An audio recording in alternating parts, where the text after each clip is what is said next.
Come take a closer look at the brand new Games Workshop battle mats and see if it's worth all the hype. Spiky bits.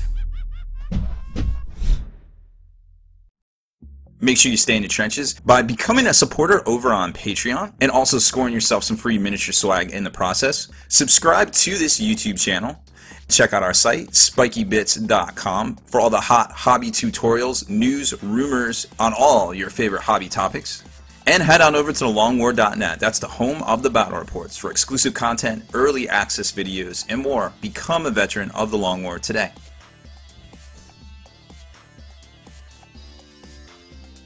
Alright, Hobby Maniacs, Baer back again today with our review of the brand new battle mat, City Ruin from Games Workshop.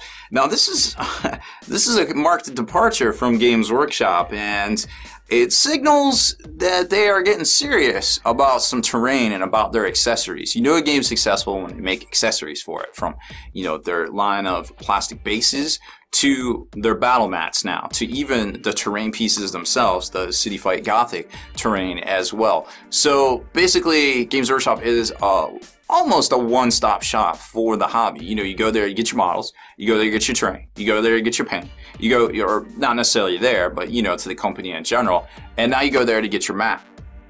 So it's like, well, that makes sense in that regard, but I feel like at the end of the day, you need to provide people with value, quality, and accessibility, which we all know the accessibility is becoming an issue with a lot of product releases over the past couple of weeks. Nobody seems to know what's going on. Everything's allocated. You might be able to walk into your local game store and find something, but chances are it's allocated. You might be able to order it online. Chances are it's allocated. But if you walk into a Games Workshop store, they seem to be always stocked. Nobody knows what's going on with it, but it is what it is.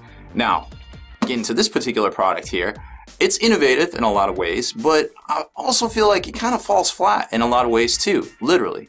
And because it's a mat, get it? That isn't what I meant. And I think you'll see what I mean when I open this box up. But it is a 4x4 mat. Now, a lot of people are like, why the heck do I need a 4x4 mat? I play 4x6. Well, there's a lot of people out there that play a lot of different games.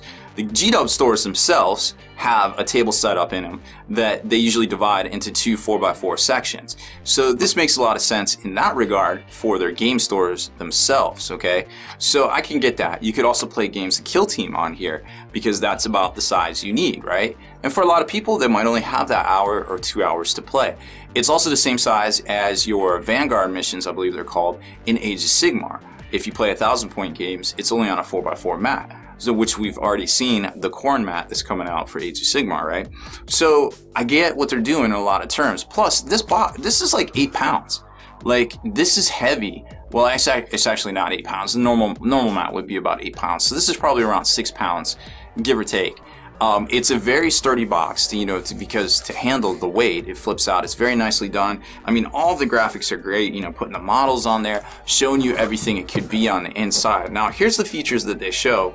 A non-slip rubber base, which is what we've seen on these neoprene, mats. This is literally, I'm making all of my reviews on a neoprene mat from gamesmat.eu. It's a 2mm thick mat out of there. I've had this thing for about 2 years. I use it for all my videos. And I mean, it's no worse for wear. It might be slightly faded, but I doubt it. I mean, I don't put it in the sunlight or anything like that. As far as that goes. Now, some features Games Workshop is keen to point out here is that it's a tough material that can be ironed flat. I never thought of taking an iron to this. I know that you can wash Magic playmats, which are pretty much the same thing, and if they get all dirty, because let's face it, you take a Magic playmat to a game store, you put it down on a dirty card table, and you're touching your cards, people are touching your cards, your sleeves, you're getting stuff, you're getting crap, people are eating. Those mats are bound to get dirty, so it makes sense. But if you're playing with these mats at home, chances are they're not getting quite as dirty that you would see at a game store, like a high traffic kind of place like a game store, which I get. So that makes sense. I've never tried to iron these down. I might. I got a bunch of these mats laying around. If I mess it up, I'll just give it to the cats and they can have their way with it. Another feature that they're keen to point out is the durable double stitched edge, which I like. That's a cool idea because now you know it's not going to basically separate. But what that also could be is that that's how they attach the print to it, is they're actually stitching the print to the neoprene material. I don't know because I'm not going to cut it apart, but I can tell you that, you know, these mats here, it seems that it's like laid on, or maybe it's heat activated on. I'm not really sure. I can't separate it, that's for sure. It almost looks like it's printed right into the material itself. But again, I'm not the manufacturer. I couldn't tell you. Now it is made in China, which, let's face it, that's just the way things are these days. You know what I mean?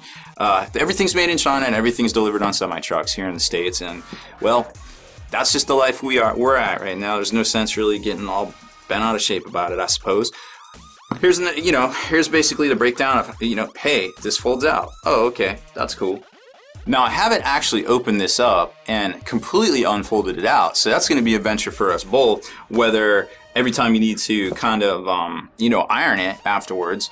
I don't really know. And I don't even know if I could. I've been rolling these things up, you know, for years. Maybe we're the ones doing it stupid. You know, if Games Workshop figured, hey, you can just fold this up and put it in a box and store it, because let's face it, it's easier to retail something in a box than it is in a big long tube. You know what I mean? So I don't know. I don't know what to think of it. But I can tell you what, we're going to find out together. So let's open this bad boy. Like I said, it's quite the contraption. It's a very heavy-duty box here. Very interesting. All right, so there it is. Flip it down. Boom. All right, we got a mat. Huh. That's interesting looking. Not exactly the same color I see on the front here. This one on the front looks a lot more vibrant to me, but I don't know. Let's keep going. Flip this bad boy out. Now it is a little weighty. I won't lie. Like, this thing, it's a little. Seems like it's a little bit more heavier than this 4x4 mat I have down here. So, well, folding it out. Alright. It's got a little bit of a fold in it there. I guess that makes sense. It's been sitting in a warehouse or a crate for a while. I mean, I guess it's flat. Now it's definitely a little thinner material, that's for sure. There's the graphic, and I like these little tank treads in it that almost look like the Land Raider ones, and there's little Rhino ones too, actually, over on this other side here. It almost looks like they took, like, you know, the Sky Shield and mixed it in with some graphics for this here. But I'll tell you what, like, I don't know if it's like the same colors there. It looks a lot different than what's on the box, but that wouldn't be the first time that we see something on the box that, you know, is a lot better looking than what comes inside the package there. Now it also feels like this material is thinner. It's hard to tell because the stitching gets a lot bigger right there, right? But if I take my finger right here and I line it up, this definitely does not feel as thick as this material here, to be quite honest. It is definitely thinner material, which is maybe why they stitched it, to make it more resilient, I suppose, because that is definitely way thinner material. It also almost looks like there's print lines a little bit in a lot of this stuff. Almost, but maybe that's the graphics. It's hard to tell. I feel like I can see the neoprene lines in the material, but I can also see the same, like, it almost looks like a canvas look, you know, like if you print something in canvas mode, it almost looks like that. So I don't think that's a thing, but it seems like it's a good quality. Like it's sturdy. Like, I wouldn't be like, oh, hey, be careful when you slide your tanks across my mat, don't mess it up. I feel like that's not a thing, but maybe folding it out like this is not such a good idea if you don't want some, if you don't want little folds in it, or I guess little wrinkles, I guess they're called, little line wrinkles, like you just took a pair of pants and you just, you know, threw them on and you got those like weird wrinkles in the weird places. Alright, well, I can get behind this. This is an interesting product. Now, it is $85, so as far as value goes, there's a lot of other companies out there, such as Frontline, that sells $85 mats that are 4x6. You know, you've got GameMat.eu that sells them for $62 plus shipping. So I'm not sure on the value where Games Workshop was going at. Let's see how hard it would be to, because I feel like if they give you a box and they make it so sturdy that we should fold it back up and put it in the box. Of course, I'm never going to be able to fold it the way it was, because that's just, well, I guess you got to fold it like a sheet. All right, well, you're not going to see me folding it, but I guess that makes sense. That we put it back in the box to actually, you know, keep it all together and protected, instead of, actually I have no idea how this went, because there's another fold. There's a fold here. Clearly this was folded by robots. I have been foiled by robots. Actually, I might go like this. Google's always stealing my clicks. Alright.